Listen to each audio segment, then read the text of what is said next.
And now back to your regularly scheduled program.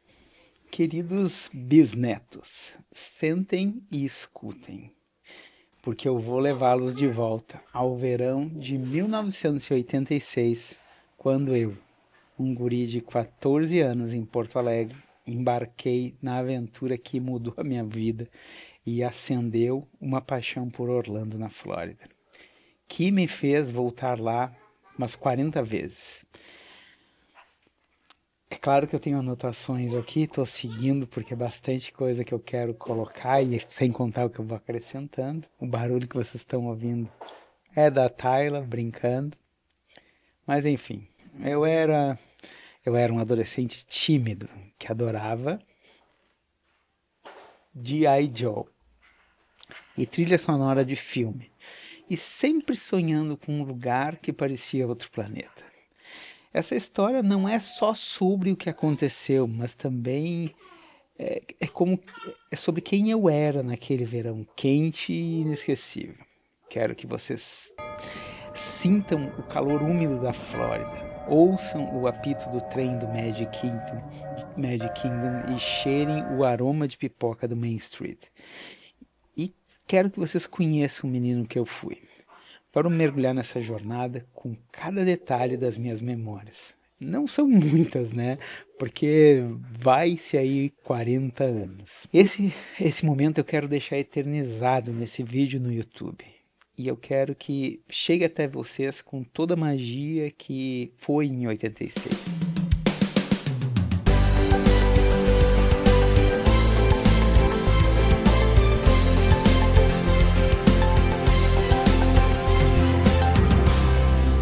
Quem eu era em 86? Eu nasci em 72, então em 86 eu tinha 14 anos, estava cursando a 7ª série do 1º grau, que hoje é chamada de ensino fundamental, numa escola meio privilegiada em Porto Alegre. Eu não trabalhava na época, né? E o mundo girava em torno de hobby de criança.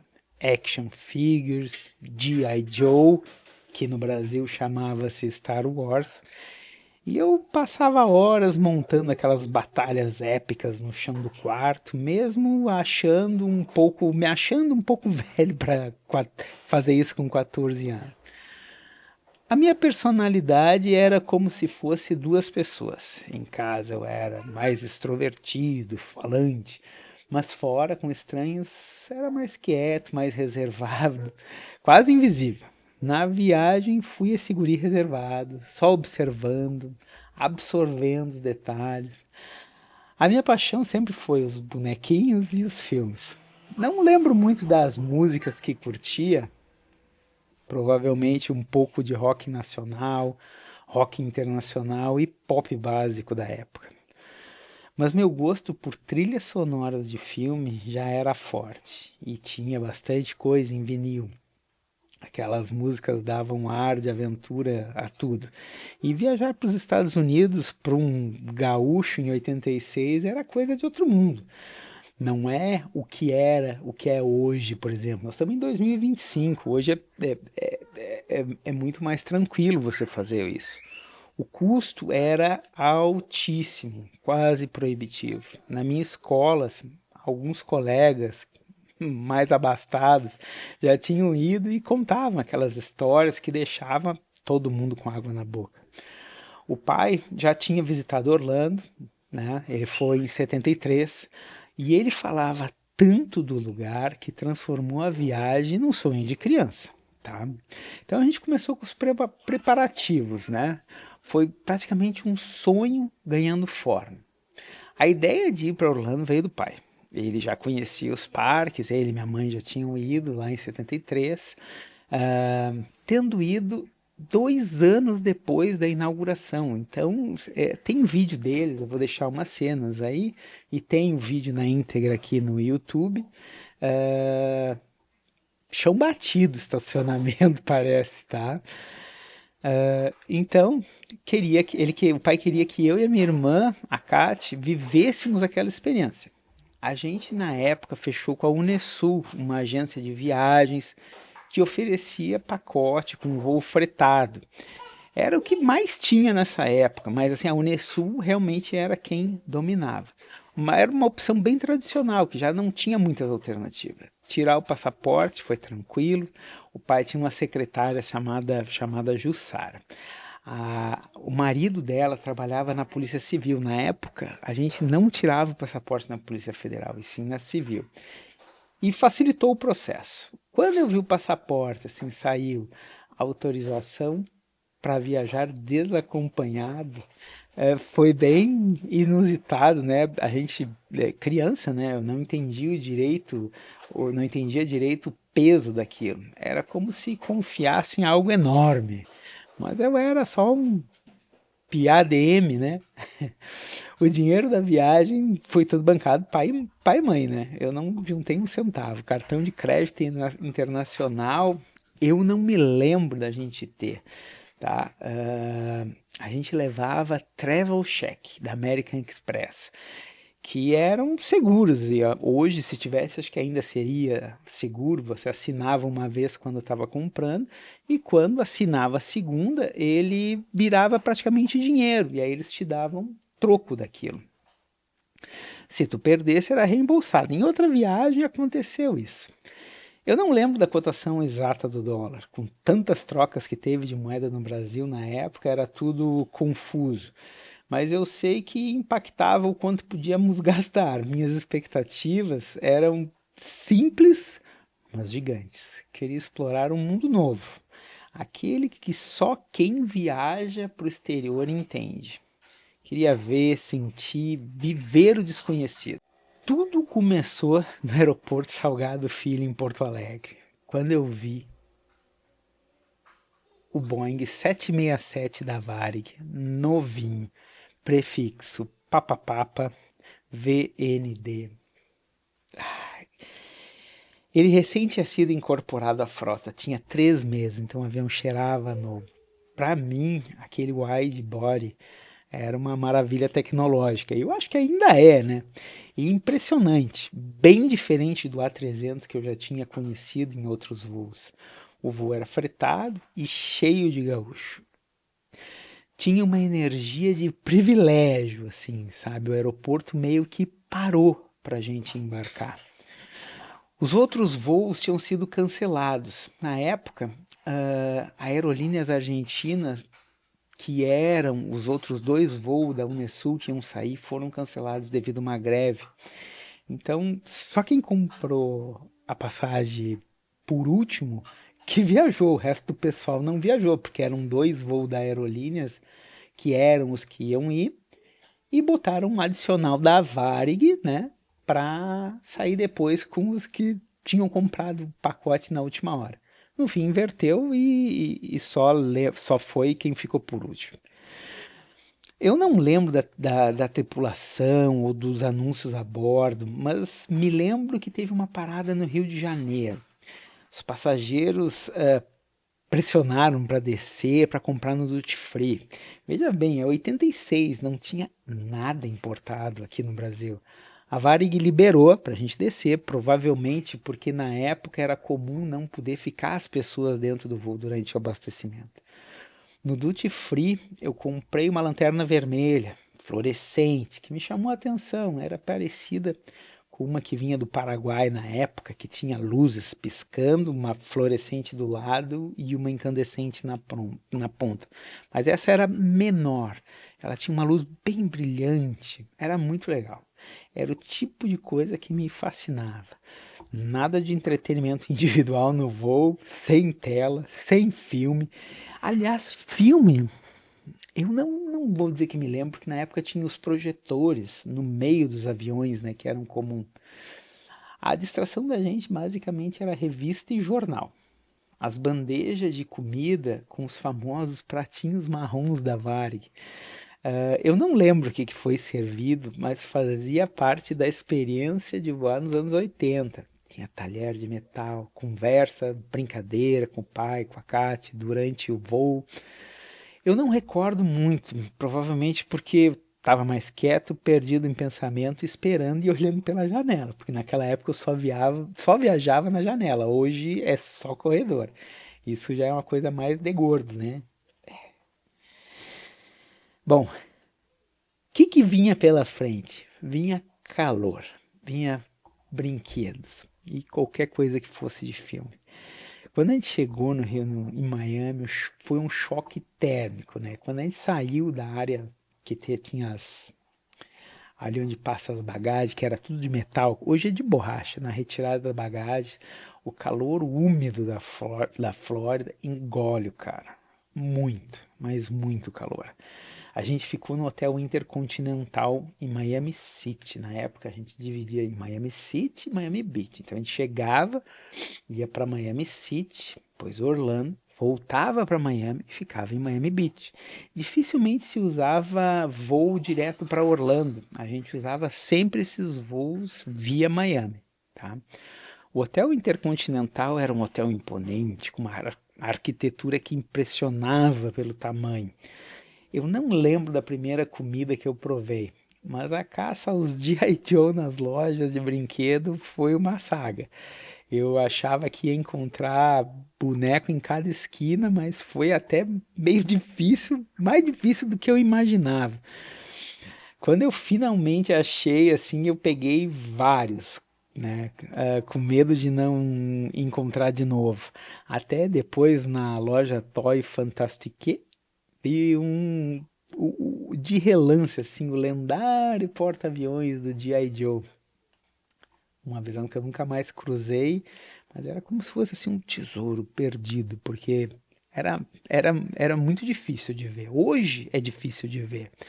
Na Flagler Street, a gente tinha lojas mais tradicionais, tipo Radio Shack. Isso não existe mais, entendeu? Aliás, acho que até existe, parece que existe uma loja ainda, em 2025.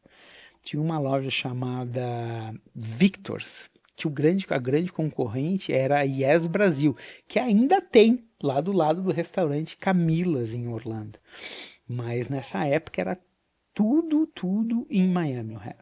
Não tinha quase nada lá em Orlando. Orlando era muito. Não tinha quase nada assim de compras, essas coisas, né? Na Flagler, em Miami, eu encontrei um tênis de boxe da Adidas, usado igualzinho no filme do Rocky 4. Nossa, eu comprei. Era como carregar um pedaço de cinema comigo. O preço eu não lembro, mas foi uma conquista, né? Miami era um mundo novo, era quente, vibrante, eu estava maravilhado, era carro diferente, era tudo diferente. No outro dia, a gente tinha que pegar um ônibus que fazia a rota Miami a Orlando. Não sei se a gente foi pela 95 ou se a gente foi pela Turnpike, nem sei se tinha Turnpike. Não lembro de paisagem, não lembro de parada. Me lembro da gente chegar no Hotel Marriott. Ah, foi quase que aquilo assim, ó, chegamos, foi cruzar uma meta, foi a reta, foi o ponto de chegada, né? O hotel que a gente ficou, o Marriott, não tem mais ali, mas as instalações, hoje é outra coisa, mas ainda está ali. Ele ficava muito perto do maior McDonald's do mundo. À frente tem um Popeyes, um frango frito, né? E ali que a gente ficou. No primeiro dia de manhã, eu vou lembrando assim os detalhes dos perrengues, né? Deu o primeiro perrengue, teve um café da manhã maravilhoso, mas já foi avisado que depois não ia ter mais porque serviram por engano para o nosso grupo, né? Depois o pai, que era mais prático, foi numa conveniência, provavelmente num 7-Eleven, e comprou frio, salsicha, queijo. Veja bem, não tinha geladeira, então tinha que encher as maquininhas pegava o gelo nas máquinas, aquelas máquinas de gelo sempre estavam estragadas. Hoje eu nunca mais vi estragada, mas tu ficava segurando e aquilo ficava. Daqui a pouco, puf, caiu uma pedrinha. Nossa, era muito difícil. A gente, no fim, ficou improvisando esse café alternativo que a gente levava e comia lá onde tinha o café da manhã continental, né? Então a gente estava mais incrementado. Depois tem uma galera que acabou fazendo a mesma coisa. Mas a maioria do pessoal depois levou na esportiva, que não teve mais o breakfast. O coração da nossa viagem, sem dúvida, foi o Magic Kingdom. Entrar no Magic Kingdom foi como pisar numa nave espacial. Eu me lembro de chegar no monorail, que na época era muito futurista. Eu acredito que ele ainda é futurista, só que ele é um futurista de quem viveu nos anos 70, que é um pouquinho diferente. Hoje, eu entrei no monorail como quem pisa numa nave. As portas sussurravam, o vento, a hora que abriu, eu me lembro até hoje, é um vento gelado. Os vidros estavam suando por fora e a linha acelera e de repente um prédio engole o trem, que é o Hotel Contemporary. E aquela frase, né, do por favor, manténganse alejado de las puertas. No Contemporary, tudo vira quadro, né, as varandas, aquelas pessoas minúsculas, aquele hotel gigantescos, loja e o famoso mural do cabrito de 5 patas. A gente eu me lembro de segurar a barra ali onde a gente segura como se fosse num ônibus, né? E saímos para a lagoa em minutos. A gente cruzou para o futuro num vagão prateado, alguma coisa assim. Quando a gente desembarcou, descendo a rampa ali do Magic Kingdom, a gente sente ainda o piso assim, meio úmido. Parece que foi tudo lavado aquilo ali durante a noite. É como é muito estranho, só chegando de manhã que vai sentir. Na Main Street, o ar de pipoca quente e caramelo até hoje apaixona, né? A música, a ragtime, né, que chama-se, saltava nos alto-falantes, né? E dá o passo nos tijolinhos vermelhos. Os balão puxando o céu, aquelas carroças que são os trolleys, né, fazendo aquele barulhinho, e os cavalos com bonde passam majestosos, aquelas patas, nossa, pensa, cara, é um troço assim, batendo no chão como se fosse assim uns tambor, sabe, as crinas, o cabelo bem lustroso, aquele cheiro bem discreto de feno. Eu não sei nem como é que eles fazem para aqueles bichos não fazer cocô ali, mas eu me recordo de ver eles fazer. Sai aquele ventinho frio de dentro de cada loja, as vitrines brilham, né? A gente pega aquele mapa e respira fundo. É cidade de filme, a gente acabou de entrar em cena. O Main Street era completamente diferente, mas o que mais me prendeu a atenção era a loja do House of Magic, que até hoje mantém a sinalização da época. Mas a loja eles tiraram. Na década de 90 ainda estava lá. Dentro tinha máscara e artigos de mágica, bem como aquelas máquinas com o cara de turbante, que quem leu o futuro, eu só não lembro se era um homem ou se era uma mulher, que nem aquela que tem no filme Quero Ser Grande, do Tom Hanks, tipo Zoltar. O cheiro da borracha das máscaras e dos acessórios, aquilo marcou tanto que até hoje eu sinto ele dentro da Haunted Mansion. Cada vez que eu entro naquela atração é que nem voltar para 86. Acho que uma coisa que marca muito no Magic Kingdom é a questão do cheiro, porque isso é muito trabalhado. Tanto que tem vela que eles vendem com esses aromas, né? O calor lá no Magic Kingdom era muito forte, o sol escaldante e tornava tudo intenso. As atrações que mais me marcaram foram os Piratas do Caribe, o Haunted Mansion, as 20.000 léguas submarina. No Pirata do Caribe, a fila passava por dentro de uma fortaleza espanhola, aquelas pedras úmidas, canhão, bandeira, gastos e aquele Dead Man Tells No Tales. O ar era fresco, assim, um cheiro de água tratada, mas não é um cheiro de água tratada com cloro. No longe tu ouvia as gaivotas e um yo-ho, hands, arms and feet and legs. Bom, muita coisa, né? A gente então, daqui a pouco ouve o Haumeli e quando vê, tá dentro do carrinho. Depois que cai, toma um susto ali, já estamos dentro da cena do que tem um combate de barco, né? aquilo estourando do lado do barco, molhando todo mundo, cheiro de pólvora no ar, a vila depois surge, os gatos no telhado, aquele pirata sentado, dá pra ver até o cabelo na perna. Hoje é impressionante, imagina lá em 86. As tavernas, a corrida das ruelas, o leilão, o fogo pinta o teto de laranja, a prisão, o cachorro com a chave provocando os piratas. Sai na loja, né? Ar-condicionado, corda, tábuas e barris e aquele cheiro de madeira e plástico novo. Moedas, tapa-olho, espada, tudo quanto é gancho, tudo quanto é coisa de artigo de pirata tem para vender ali. No Haunted Mansion, a névoa beira o rio e a mansão encara o cara quando chega ali. Eu me lembro da gente entrar a pé, aquele ar frio. Tudo que marcou nessa época foi muito por causa do calor. E aí, quando tu entra na Haunted Mansion, ó a Tyler gritando, a primeira coisa que a gente sente é aquele frio. Dá um frio que até condiz com a cena, né? Aquele cheiro de carpete úmido e madeira. O mordomo fecha a porta e diz: Kindly step all the way in. Their corruptible, mortal state. Kindly step all the way in, please, and make room for everyone. There's no turning back now. A sala que estica revela os quadros alongados que eu tenho aqui até hoje, uma imagem, né? Aí depois um rapaz elegante em cima de uma dinamite, a bailarina em cima do crocodilo, e no teto um relâmpago mostra um corpo pendurado. As portas abrem sozinho, corredor estreito, papel de parede com olhos, retratos que mudam com clarão.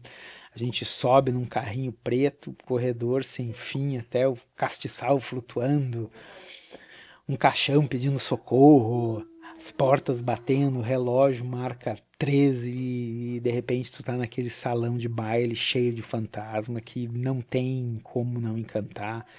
Tem os dois fazendo duelo, né? Eles disparam sem parar, o órgão tocando, invocando espíritos que dançam ali pelo ar. Subindo para o sótão tem os presentes de casamento, os retratos que mudam, a noiva pálida.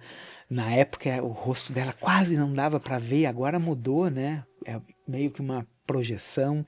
E no cemitério aquilo azul, aquela neblina, as estátuas cantando, as caveiras sorrindo, a gente sai arrepiado e querendo voltar, né? No 20 mil léguas submarina, o cais rochoso, 20 mil léguas não tem mais, né? O Nautilus, ele te espera. Eu me lembro perfeitamente, assim, que ela era cheio de rebite. A gente descia, a porta levantava, assim, né? E a gente entrava, fica todo mundo apertadinho num banco, costas com as costas, né? E as vigias redondas emoldurando a água verde. Cuidado com a cabeça e o degrau. A ventilação baixa, cheiro de metal frio, a voz do Capitão Nemo. Fechem as escotilhas, preparar para mergulhar. E aí começava a ter aquele dive, dive. Aí saía bolhas, assim. A gente passa por uma floresta de peixes prateados, tem mergulhador trabalhando ali embaixo d'água, junto com sinos de ar. Surgem restos de navios, cofres abertos, como se estivesse em Atlântida, colunas caídas, estátuas tortas e uma serpente marinha vigia com os olhos. O sonar sempre dando aquele pim-pim, dando o pinguinho, né? O casco do barco rangendo, o capitão fala de seguido, toca alarme, parece um polvo gigante, as ventosas roçam no vidro. Isso é muita memória dessas atrações, né? O submarino vibra e as bolhas cobrem a janela e aí começa a subir e termina a atração. Aí já começa a vir os reflexos de sol, tu vê que tá mais em cima. A Haunted Mansion foi a que mais me marcou, mais pelo realismo. Depois foi Piratas e por último 20 mil léguas. Tinha várias atrações clássicas, mas na época eu evitei as montanhas-russas, tipo a Space Mountain, acho que por puro medo de criança, eu era muito criançola, mesmo não sendo tão jovem, né? As filas eram um teste de resistência. Eu lembro de esperar 3 horas no Spaceship Earth, no Epcot. Mas não sei se essa memória é real, sabe? Faz muito tempo. No Magic Kingdom eu comprei um submarino a pilha que emergia e submergia. Brinquei muito com ele na banheira do hotel, recriando as aventuras do 20 Mil Léguas no Epcot. O pavilhão The Land me impressionou muito pela abordagem futurista, mas principalmente porque tinha um rapaz com um dirigível a controle remoto, que sempre foi minha paixão, foi avião a controle remoto, e que eu nunca tive. A gente fez outros passeios também, sabe? Parques que hoje a gente nem vê falar, tipo Cypress Gardens, que era um parque com jardins belíssimos e shows de esqui aquático que pareciam assim muito americanos, faziam uma pirâmide humana, era um lugar calmo, com flores coloridas e apresentação que fazia a gente se sentir num filme, mas não sei se ainda existe, provavelmente não, né? Fazer um contraste um pouco mais tranquilo com a agitação da Disney. A gente pulou o Busch Gardens porque o pai, na época, achou que as atrações não valiam a pena. Assim como Pearl Jungle, que é aquele parque dos papagaios que nem tem mais hoje, né? Depois a gente se arrependeu, eu me arrependi especialmente quando a gente ouviu falar dos montanha-russa, que eu provavelmente não iria, né? Mas eu gostava de ver. Na volta veio o perrengue, né? No meio da viagem eu comecei a me sentir mal, sabe? Cansaço, febre, um mal-estar geral. Era para ter médico no grupo, mas não tinha. Eu estava doente, longe de casa. Era meio desesperador. A sorte que estava com o pai junto, né? E ao mesmo tempo que tu está doente, tu quer descansar, tu quer aproveitar, né? Mas o corpo não deixava. A volta foi um caos. O voo de Miami atrasou 6 horas. A gente ficou largado pelo saguão do aeroporto, exausto, desorganizado. Eu estava tão doente que mal liguei para a segunda parada técnica no Rio, que não me marcou em nada. Ao chegar no Salgado Filho, eu larguei as malas no chão, assim, me lembro, disse para a mãe, pá, tô muito mal. Foi um alívio estar em casa, só queria descansar. O diagnóstico, sarampo. Passei 2 semanas de molho e a doença estragou mais de um terço da viagem. Saber que não era frescura também foi um alívio, né? Mas o impacto foi grande. Não é fácil ficar doente lá. Por que Orlando me conquistou? Apesar dos perrengues, o calor, as filas, o sarampo, a cidade tem uma magia única, um clima acolhedor que faz tu esquecer os problemas. Os parques com as cores, sons, cheiro, criam um mundo onde tudo parece possível.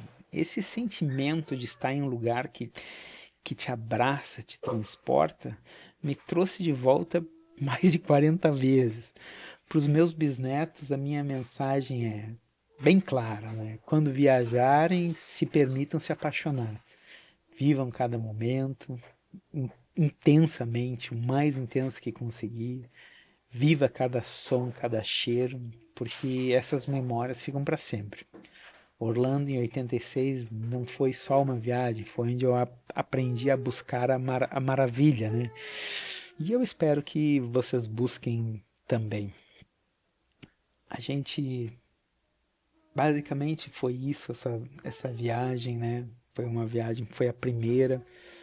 Depois, em seguida, teve outra, mas não foi muito em seguida, já era maior de idade. Mas a primeira realmente é inesquecível. Então, quem está indo a primeira vez, aproveite, porque a primeira vez é só uma vez. Era isso que eu tinha para hoje. Um beijo no coração e fiquem com Deus.